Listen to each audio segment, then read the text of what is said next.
What's going on, everybody? Welcome to PNP. This is your boy Dave here with another Fantasy Focus segment. We're going to talk about the schedule and the draft and how you handle players based on strength of schedule. But before we do that, make sure you like and subscribe to the channel. And also, just to remind you, if you use the code PNP, you can get 20% off and free shipping at manscaped.com. The Lawnmower 4.0 was just released, and I'm telling you, it's a phenomenal product. So once again, use the code PNP to get 20% off and free shipping. And if you haven't done so yet, you need to go out there and join the Patreon. And the Patreon information will be in the description below, but it's Panther Nation PC. Patreon.com/Panther Nation PC. Now, let's get into it. Now, I'm going to use the premise from an ESPN article that talks about factoring in which players benefit the most from the 2021 NFL schedule and fantasy. I thought this was a really good article, so I thought it was a good one to go through. Shout out to Mike Clay, who wrote the article for ESPN.com. So we'll go through the easiest opposing defenses. So number one is Denver. So you could potentially see an uptick in Sutton, Judy, and Melvin Gordon III. Like out of all these guys, I think Melvin Gordon III is probably the only one that I'll probably be willing to roll with. The wide receivers is going to be hard to trust with Teddy Bridgewater or Drew Lock at quarterback. I think Teddy's going to do okay with Denver, but I don't think he's going to be like slaying city with Denver, and I anticipate him winning the job. So I think they're going to probably have a little bit more of a conservative, more options. You know, Vic Fangio is more of a the defensive guy. So I anticipate that Melvin Gordon III is going to this will be the beneficiary for them having the easiest schedule. Now, next up is the New England Patriots, and that's interesting to me. I think the Patriots should be able to capitalize. I think the dilemma is that you don't know what you're going to utilize for receivers. I think I trust the tight ends. They got 2 top 10 tight ends in fantasy right now. One potentially got top 5 upside. So I trust the tight ends. I think the tight ends are probably, both of them are potentially startable. I think Cam's going to focus on the tight end position. I think I anticipate Cam's going to play the full season. So if that's the case, I think Cam is going to capitalize. And if you haven't already, you should watch my video of why I think Cam Newton's going to be a top 10 fantasy quarterback. And this easy schedule gives me more leverage with regards to that. So I like that. The Colts are third, so I think Jonathan Taylor will be a big one for this one. Jonathan Taylor is definitely a first-round fantasy pick. He's definitely in my top 12 when it comes to fantasy running backs, because I think he's going to get all the work. Carson Wentz has potential to be a sleeper here, which is a good thing. So I, just keep an eye on how things go regarding that. But Wentz is going to be somebody that nobody's going to be willing to take early. So maybe that's a late round flyer you could take that could potentially become a starter for you long term for the season. There's a couple tough matchups in the Colts schedule, but overall it's not going to be that bad. Now, toughest opposing defenses, we got Detroit. The Lions are. I'm not a big Jared Goff guy. Wide receivers, they lost some wide receivers. You know what I'm saying? They took Penei Sewell in the first round. They had to because of the situation at hand. The wide receiver situation isn't good in Detroit right now. Losing Kenny Golladay to the New York Football Giants. So from my perspective, I probably would stay away from Detroit in fantasy. I still don't trust the running game with Detroit. Even with Kerryon Johnson being out of there, Detroit's got to show me something. Maybe Dan Campbell will change it up a bit, but I think TJ Hockenson could benefit. But I'm probably going to veer away from Detroit in general when it comes to fantasy this year. Green Bay Packers, it's all dependent. There's no reason to panic about Green Bay being on this list if Aaron Rodgers is still the starting quarterback. But if Jordan Love becomes the starting quarterback, or if it's Blake Bortles who they just signed, I don't know if I want to mess around. Devontae Adams will go down a peg if it's Jordan Love or Blake Bortles being the starter here. So I can understand the Packers. The Bengals, man, I had some high hopes for the Bengals. So like I know they got Tyler Boyd. They drafted my guy Jamar Chase. So it'll be interesting. Burrow should be better, but if he's going to be playing some tough defense, it might be Russ Letton for him in the second year. They're gonna probably they still got to get the offensive line right. I know they took Carmen in the later rounds, so you gotta hopefully the weapons will subside and maybe they can do something. I'm not too sure about it. Now this right here is like a positional strength of schedule, and this is based on the 2020 numbers. But I want to we'll go through a couple factors, couple things that's interesting. So for example, for the Cardinals, wide receivers, that's interesting. So DeAndre Hopkins is probably going to be a tweener number one wide receiver in fantasy again. I think Devontae Adams is likely the guy, but Hopkins is not too far behind. Adams could fall down a peg depending on what happens regarding who's the starter quarterback in Green Bay. So it's encouraging that they got a top 10 spot for the Cardinals. The Falcons, it's interesting that they're gonna have a tough sled with regards to quarterback and running back, but they're gonna have a high powered offense, so I wouldn't be too concerned that much there. Ravens, Lamar Jackson is gonna give you a concern because they still got it. Like we still don't know if they fix the wide receiver situation. I think he needs more weapons than his tight end. So that'll be interesting because it says that quarterback based on strength of schedules could potentially struggle. Wide receivers weren't already good as it is. I know they drafted some talent for that, but it doesn't change the fact that it's still a tough sledding for them because of the division that they're in as well. Buffalo, I'm not too worried about Josh Allen. I already talked about whether or not Josh Allen should be a QB1. If you haven't, checked that video out as well. Wide receivers, Stephon Diggs is the animal, so Stephon Diggs ain't got nothing to worry about. The Panthers, man, Carolina is interesting because, like the quarterback is ranked 22nd. The running back is ranked 29th. And part of that is because of the fact they get to play the Tampa Bay Buccaneers twice, who had one of the best, if not the best, run defense in the NFL last season.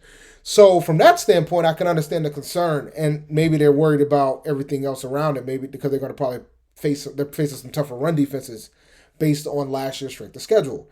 But the wide receiver situation makes it interesting. And I think DJ Moore right now in fantasy is undervalued. I think he should be higher with regards to that. We saw what he did with Teddy Bridgewater as a quarterback. You would hope that it would improve with Sam Darnold as the quarterback. So you hope that would improve. So with them having the fourth easiest schedule with all the defenses they're gonna face, they're not gonna face too many good cornerbacks throughout the season. The tight end position doesn't mean nothing for Carolina. Only because Carolina doesn't really. They got to show me about utilizing tight end. Like I wouldn't draft a tight end from Carolina at all. The running back situation is interesting for Chicago. I mean, you still got David Montgomery, so that's interesting for Chicago to say the least. Wide receivers, Allen Robinson. I mean, if Justin Fields starts, that'll be a good thing, but he's a rookie, so the 28th schedule might not help, so we got to play along with that. I plan on talking about the rookies in another video, so we'll get into more details when we go there. Cincinnati, wide receivers being at 29th, that's a concern, but I'm not too worried. I think they got a tough schedule on their hands, so we'll see. I think Denver sucks because they don't really have a quarterback, even though they might have the fourth easiest schedule. So that means potentially whoever the starting quarterback is going to end up in Denver, I think is going to be Teddy Bridgewater. I think now you have a guy that might have streamer potential based on the schedule. So that might be a streamer option for Denver. Denver could be a streaming option from a quarterback standpoint. Detroit, I'm staying away from Detroit. Green Bay, if Aaron Rodgers is there, I'm not too worried about it. The Texans, no. Colts, sure. I'm willing to take more risks there, particularly with the running game. Jonathan Taylor's legit. So I'm willing to take the risk there. T.Y. Hilton's probably going to have a better year this year. Carson Wentz is probably going to have a better year this year. I'm cool with it. Jacksonville, rookie quarterback, I don't know. I'm concerned about Jacksonville for multiple reasons. Maybe I'll do a video about my concerns about Jacksonville and how they and what they're operating. It doesn't just have nothing to do with. It doesn't have. Part of it is them signing Tebow, but there's also more things to it. But it's encouraging because that means. But it's encouraging from the standpoint that Trevor Lawrence could potentially have the opportunity to be a streamer. He could end up winning you a championship depending on where he goes. I still don't recommend reaching for Trevor Lawrence. The running game is going to be a mess. The moment that they signed they drafted Travis Etienne, it made it a mess. So disrespectful to James Robinson, but it is what it is. And I'm wide receivers. I'm like, yeah. Patrick Mahomes, not too worried about the Chiefs. Justin Herbert, not too worried about the Chargers. They fixed their offensive line, not too worried about them. Rams, Stafford, interesting. Cam Akers, interesting. Wide receivers, Robert Woods, Cooper Kupp, interesting. Raiders, tight end, I like Waller. I'm cool with that. We'll keep it rolling. Miami, if we start seeing that there's gonna be potentially be one guy running the ball in Miami, I'm intrigued by the running back situation, tight end situation, possibly if because of Tua. Not really interested in rolling with Tua. So it's all about thinking about, like, even though the rankings are good for a particular team, you got to think about who the players are and then try to anticipate it. Maybe Tua could probably be a streaming option depending on the opponents. Vikings, I still like Justin Jefferson, but other than that, Patriots is interesting, man. Like, I like the tight ends for New England. Running backs, that's always a wasteland because they always run a different 3 running backs. Cam Newton being the starter, he's probably going to be the star at the running back position as well as the quarterback position, which is why I like Cam a lot. Just a reminder, he had 12 touchdowns 12 rushing touchdowns last season, and last season that pretty much marks him to be the number. That was the second most he's ever had in his career. But once again, I did a video on Cam and fantasy, why I think he could be a top 10 quarterback this year. You should check it out. I stand by that he's going to start all 17 games. If he stays healthy, obviously. If he gets hurt, then you might see Matt Jones a couple weeks. We'll see. Saints, interesting. Whether or not you trust Jameis or not, but I'm intrigued with the wide receiver situation. So Michael Thomas, I'm cool with that. Kamara's Kamara. You're not going to bench Kamara. You're not going to not draft Kamara because he's going to get all the work. And when I start getting into discussions about positions, we'll have those discussions about running backs and the level of work that they get. Giants, wow, that running back 31 thing is intriguing. I actually like Saquon Barkley this year a lot. I think he's going to come back stronger than ever. But once again, when we get into positions, we'll have those discussions. Tight end, I'm rolling. Evan Ingram, I'm cool with it. Jets, oh man, the Jets. I still don't think they've done enough, man. I don't think they're going to be that much better. They haven't shown me they've got enough help around Zach Wilson. Zach Wilson is going to be interesting. And like I said, we'll get into the rookies soon. That's probably going to be one of my next videos when we're going to break down these rookies or talk about the different positions and like fantasy potential for all of them. Eagles, no, I'm good. Jalen Hurts might do something, not too intrigued. Big Ben, tough. Running game, I'm going to get detailed about the running game for the Steelers. I think Najee Harris is going to be interesting with regards to that. But like I said, I'm going to go over positions in a separate video on the rookies. Seahawks, I trust Russ. They didn't get that man any help. And they got a tough schedule based on 2020. That's rough sledding. San Fran, if Lance starts, I like him a lot. Because he's going to be, if Lance gets the opportunity to start week 1, and I don't anticipate that right now, but if Lance gets the opportunity, he has fantasy championship potential. Running backs, it's a wasteland in San Fran. Wide receivers, it'll be interesting, but I'm not convinced yet. Because typically it's tough to find a guy, but I think Trey Lance, if we get an idea of who he's targeting, it'll be interesting to say the least. The Bucs, you could trust Tom Brady, you could trust Mike Evans, you could trust Chris Godwin. They bringing the band back. I'm not too concerned about them having a tough schedule. Titans, I don't know. I anticipate Tannehill taking a step back. The football team, I'm a little bit worried about the football team a bit. They still ain't got the quarterback situation squared away. I'm still intrigued by whoever the tight end is though, and I still like Terry McLaurin. So I think they got some potential there. I think they could probably feast on some of the advantages based on the old schedule, based on the 2020 schedules. So just a reminder for folks, the fantasy football playoffs this year will be weeks 15 through 17. So, like, the easiest projected schedule for them would be the Niners. So like that would be a time like Trey Lance would be very advantageous with regards to what you can do for that. Bottom line, man, when you start thinking about like how to draft based on schedule, I mean that is a fact. Like I think it for me, from my perspective, it becomes a factor. If I have 2 or 3 players that's close, I do keep a chart of like the potential, like the matchups and who they get to face, and if they're going to have a lot of tough defenses potentially. You got to keep an eye on what these teams have been doing from a requirement standpoint and just make a smart decision. Typically, when you have 2 or 3 players that are close, that's one way to to make a decision. Like for example, if you had, let me pull up the list again. Let's say you had, let's use a good example. Let's say you had a choice between Najee Harris and you kind of have a clear idea of the running back situation in Miami. Um, but and that's pretty a good example, right? Because if it's so you're choosing between those two, you probably and you think they're both pretty even because you got the rookie running back in Pittsburgh and then you got whoever's going to end up being a starting running back in Miami. And you think that both of them are going to get similar carries.